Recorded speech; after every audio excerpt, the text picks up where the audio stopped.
ദൃശ്യം 3 ചിത്രത്തിൻ്റെ 3 ദിവസത്തെ വേൾഡ് വൈഡ് കളക്ഷൻ റിപ്പോർട്ട് ഇപ്പോൾ പുറത്തു വന്നിരിക്കുകയാണ്. ചിത്രം 3 ദിവസം കൊണ്ട് വേൾഡ് വൈഡ് 112.10 കോടിയാണ് നേടിയത്. ആദ്യ ദിനം 43.30 കോടിയും രണ്ടാം ദിനം 34.15 കോടിയും മൂന്നാം ദിനം 34.60 കോടിയുമാണ് ചിത്രം 3 ദിവസം കൊണ്ട് വേൾഡ് വൈഡ് നേടിയത്. വീക്കെൻഡിൽ ഏറ്റവും കൂടുതൽ കളക്ഷൻ കിട്ടിയ രണ്ടാമത്തെ മോളിവുഡ് ചിത്രമായി മാറിയിരിക്കുകയാണ് ദൃശ്യം 3. കേരളത്തിൽ നിന്നും ചിത്രം 3 ദിവസം കൊണ്ട് 29.07 കോടിയാണ് നേടിയത്. റെസ്റ്റ് ഓഫ് ഇന്ത്യയിൽ നിന്നും ചിത്രം 19.71 കോടിയാണ് 3 ദിവസം കൊണ്ട് കളക്ട് ചെയ്തത്. കർണാടകത്തിൽ നിന്നും 7.41 കോടിയും തെലുങ്കു സ്റ്റേറ്റിൽ നിന്നും 5.10 കോടിയും തമിഴ്നാട്ടിൽ നിന്നും 3.71 കോടിയും നേടിയ ചിത്രം തമിഴ് തെലുങ്ക് ഡബ്ഡ് വെർഷൻസും നല്ല രീതിയിലുള്ള കളക്ഷൻസാണ് 3 ദിവസം കൊണ്ട് നേടിയെടുക്കുന്നത്. മികച്ച രീതിയിലുള്ള ബുക്കിംഗ് ആയതുകൊണ്ട് തന്നെ വരും ദിവസങ്ങളിലും ചിത്രത്തിന് മികച്ച രീതിയിലുള്ള കളക്ഷൻ തന്നെ പ്രതീക്ഷിക്കാവുന്നതാണ്.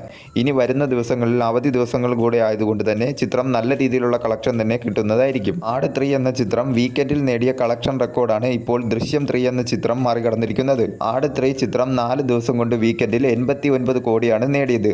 ദൃശ്യം 3 3 ദിവസം കൊണ്ട് തന്നെ 112 കോടി വേൾഡ് വൈഡ് നേടിയിരിക്കുകയാണ്. മറ്റു ലാംഗ്വേജുകളുടെ ഡബ്ഡ് വെർഷൻസ് ഉൾപ്പെടെ 7.04 കോടിയാണ് 3 ദിവസം കൊണ്ട് ചിത്രം കളക്ട് ചെയ്തത്. ഡബ്ഡ് വെർഷൻസിനും നല്ല രീതിയിലുള്ള കളക്ഷനാണ് ചിത്രത്തിന് ലഭിച്ചുകൊണ്ടിരിക്കുന്നത്. ചിത്രത്തിന് മികച്ച രീതിയിലുള്ള ബുക്കിങ്ങും കളക്ഷനുമായി ചിത്രം നല്ല രീതിയിൽ തന്നെ മുന്നോട്ട് പോയിക്കൊണ്ടിരിക്കുകയാണ്.